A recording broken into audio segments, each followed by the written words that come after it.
अस्सलामुअलैकुम, मैं फिदा मोहम्मद खान एक और नई वीडियो के साथ आप लोगों की खिदमत में हाजिर हैं। 100 इंडेक्स का एनालिसिस लेकर आए हैं। दोस्तों आज मार्केट के अंदर काफी ज्यादा मंदी आई, काफी ज्यादा सेलिंग प्रेशर आया, इसी को आज डिस्कस करने वाले हैं।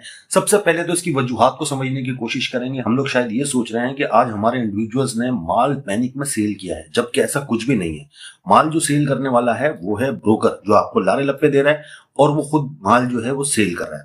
दूसरा जो बड़ा सेलर है वो है म्यूचुअल फंड। 3.78 मिलियन डॉलर्स का माल इन्होंने भी सेल कर दिया है। ये मैं आपको दिखाऊंगा कि इन्होंने कौन कौन से सेक्टर में सेलिंग की है। अगर दोस्तों बैंक्स की बात करें तो बैंक्स बाइंग के ऊपर है 3.79 मिलियन डॉलर। जैसे कि आपको बताया, ब्रोकर्स ने आज माल सेल किया 4.90 मिलियन डॉलर्स का। आज का सबसे बड़ा सेलर यही है। इसके बाद कंपनीज ने थोड़ा सा माल सेल किया 0.42 मिलियन डॉलर्स का। फॉरनर कॉर्पोरेट्स ने माल काफी सेल किया है 1.75 मिलियन डॉलर्स का। इसके साथ साथ अगर देखा जाए तो आज सबसे ज्यादा जो माल बाय किया है वो हमारे इंडिविजुअल्स ने बाय किया है। 6.29 मिलियन डॉलर्स का माल हमारे इंडिविजुअल ने बाय किया है। इंश्योरेंस कंपनी की बात करें तो इन्होंने भी माल बाय किया है 1.05 मिलियन डॉलर्स का। जैसा कि आपको बताया, म्यूचुअल फंड ने सेलिंग की है 3.78 मिलियन डॉलर्स की। इसके साथ साथ एनबीएफसी की अगर देखा जाए तो इन्होंने थोड़ा सा माल बाय किया है 0.05 मिलियन डॉलर्स का। अदर ऑर्गेनाइजेशन ने भी माल बाय किया 0.02 मिलियन डॉलर्स का। इसके अलावा ओवरसीज पाकिस्तानी भाइयों ने आज माल सेल किया है 0.35 मिलियन डॉलर्स का। तो दोस्तों आप लोग देख सकते हैं कि आज भी इंडिविजुअल्स ने माल बाय किया है। कुछ लोग शायद ये सोच रहे हैं कि हमारे इंडिविजुअल पैनिक में आ गए, ऐसा कुछ भी नहीं है। प्रॉफिट टेकिंग की गई है ब्रोकर्स की तरफ से और साथ ही साथ में म्यूचुअल फंड्स की तरफ से, फॉरेनर कॉर्पोरेट्स की तरफ से। आप लोग देख रहे हैं कि काफी ज्यादा इन्होंने माल सेल किया है। ये सेलिंग की वजह एक तो जंगी माहौल चल रहा है, जो थोड़ी बहुत कशीदगी इंडिया पाकिस्तान की चल रही है, उसको वजह बना। मार्केट को बहाना चाहिए था करेक्शन का, क्योंकि मार्केट काफी ऊपर थी। तो मार्केट को जैसे ही बहाना मिला, मार्केट अपने आप को करेक्ट किया। अब चल के देखते हैं कि ब्रोकर्स ने कौन सा सेक्टर में सबसे ज्यादा माल सेल किया है। अगर आप पाकिस्तान स्टॉक एक्सचेंज से पैसा कमाना चाहते हैं तो इस ग्रुप को ज्वाइन करें। इस ग्रुप की माहाना फीस सिर्फ और सिर्फ 3,000 है। और अगर आप पाकिस्तान स्टॉक एक्सचेंज में अकाउंट ओपन करवाना चाहते हैं तजुर्बेकार टीम के साथ, तो वो भी आप हमारे पास ओपन करवा सकते हैं। ये नंबर आप लोगों के सामने आ रहा है, आप लोग इसके ऊपर राब्ता कर सकते हैं। दोस्तों आप लोग देख सकते हैं कि ब्रोकर ने सबसे ज्यादा माल ऑल अदर के अंदर सेल किया 1.80 मिलियन डॉलर्स का। इसके अलावा जो दूसरे नंबर की जो इनकी सेलिंग निकल कर आई है वो आपके सामने है। पावर सेक्टर को इन्होंने सेल किया 1.35 मिलियन डॉलर्स का। इसके अलावा दूसरे सेक्टर्स में भी सेलिंग है। जैसे कि मिसाल के तौर पे आप देख सकते हैं कि कमर्शियल बैंक को भी सेल किया इन्होंने सीमेंट को भी सेल किया। लेकिन ये दो मेजर सेक्टर ऐसे हैं, एक ऑल अदर और दूसरा सेक्टर जो है वो है पावर सेक्टर। तो आप देख सकते हैं कि इन दो सेक्टर्स के अंदर सबसे ज्यादा सेलिंग की गई है ब्रोकर्स की तरफ से। दोस्तों म्यूचुअल फंड दूसरे नंबर का सेलर है। 3.78 मिलियन डॉलर्स का माल इन्होंने सेल किया है। इन्होंने जो सबसे ज्यादा सेल किया है, इन्होंने भी ऑल अदर में सेलिंग की है 1.69 मिलियन डॉलर्स। अब बहुत सारे नए लोग हैं, उनका सवाल है कि सर इसमें कौन से सेक्टर आते हैं। भाइयों, वो तमाम सेक्टर जो यहाँ पे नहीं है वो ऑल अदर के अंदर आते हैं। इसके अलावा दूसरे नंबर पे जो इनकी सेलिंग निकल कर आई है, इन्होंने ऑयल एंड गैस मार्केटिंग को काफी ज्यादा सेल किया है म्यूचुअल फंड्स ने। तीसरे नंबर के ऊपर इन्होंने सीमेंट को भी काफी ज्यादा सेल किया है। तो ये तीन सेक्टर इनके ऐसे हैं जिसमें इनकी सेलिंग आई है म्यूचुअल फंड की तरफ से। ये है दोस्तों टुडेज ट्रेडिंग सिग्नल्स। इसमें आज हमें सबसे पहले ये देखना है कि आज की नेगेटिविटी के बाद कौन से ऐसे स्टॉक हैं जिन्होंने अपने स्टॉप लॉस को हिट किया है और उनके अंदर सेल की कॉल जनरेट हुई है।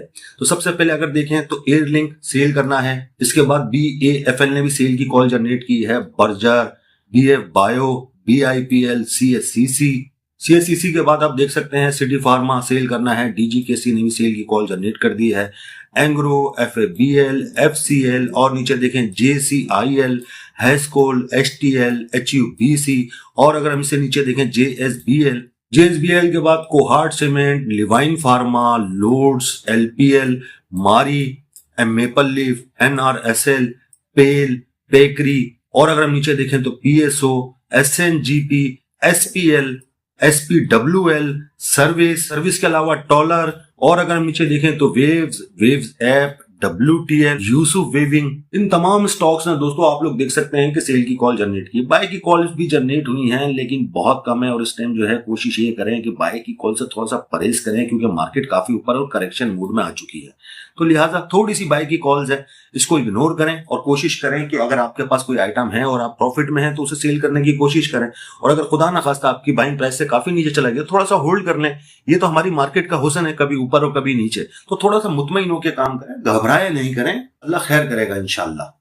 दोस्तों ये है 100 इंडेक्स का कैंडल चार्ट और ये है आज की कैंडल। आज की कैंडल ने अपनी सपोर्ट को ड्रिल तो किया है लेकिन उसे तोड़ नहीं पाई है। आप देख सकते हैं कि मार्केट ने आज 1237 पॉइंट लूज किए हैं, लेकिन हाई और लो के हिसाब से देखें एक वक्त ऐसा था कि मार्केट 3000 माइनस चली गई थी और अगर दोस्तों नीचे वॉल्यूम को देखें तो वॉल्यूम आज कम है। आरएसआई जैसा आपको बताया हाईली ओवरबॉट थी मार्केट बहाना ढूंढ रही थी करेक्शन का, और आज वो बहाना उसे मिल गया और मार्केट ने करेक्शन ली है। अगर आप देखेंगे एमएससीडी पॉजिटिव है, लेकिन हिस्टोग्राम आप देख सकते हैं कि छोटा हो गया, उसका कलर डिम है, नीचे की तरफ आ रहा है। अगर नीचे फिशर को देखें हाईली ओवरबॉट पोजीशन पे और क्रॉस ओवर जनरेट कर दिया है आज फिशर ने सिर्फ क्रॉस ओवर जनरेट किया, बाकी कोई इंडिकेटर इसका नेगेटिव नहीं हुआ है।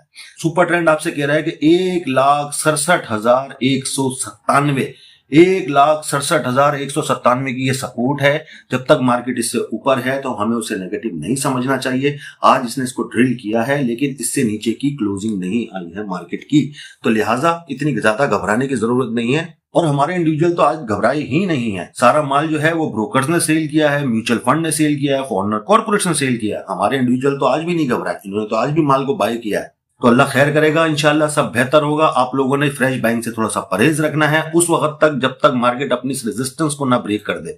यानी मार्केट की जो रेजिस्टेंस है 1,69,988 ऑल टाइम हाई मार्केट का, ये इस टाइम रेजिस्टेंस है। अगर इससे ऊपर मार्केट की क्लोजिंग आ जाती है तो फिर से मार्केट के अंदर बाइंग स्टार्ट कर लीजिएगा, लेकिन फिलहाल फ्रेश एंट्रियों से परहेज करें। जो आइटम आपके पास है आपने कोशिश करें कि उसे होल्ड रखें थोड़ा सा। अगर वो ज्यादा लॉस में चले गए हैं, अगर उसमें प्रॉफिट हो रहा है तो उसको सेल करने के बाद आपको फिर मौका मिल जाएगा उसे खरीदने का, तो इतना परेशान होने की जरूरत नहीं है। इत्मीनान से काम करें, सोच समझ से काम करें, जल्दबाजी बिल्कुल ना करें। कोशिश यही करनी है, आपने जल्दबाजी नहीं करनी, इत्मीनान से काम करें, इंशाल्लाह सब बेहतर होगा। ये मार्केट ऊपर नीचे होती रहती है, इसमें इतने घबराने की जरूरत नहीं है। तो दोस्तों आप लोग को क्या लगता है कि कल के दिन मार्केट नेगेटिव होगी या पॉजिटिव होगी? अपनी आरा का इज़हार कमेंट में लाजमी कीजिएगा। वीडियो काफी मेहनत से बनाई गई है, तो वीडियो को लाइक और शेयर लाजमी कर दीजिएगा। हमारे चैनल को भी सब्सक्राइब कीजिएगा, हमारे फेसबुक के पेज को भी फॉलो कर लीजिएगा। अपना बहुत सारा ख्याल रखिएगा, हमें अपनी दुआओं में याद रखिएगा। अल्लाह हाफिज।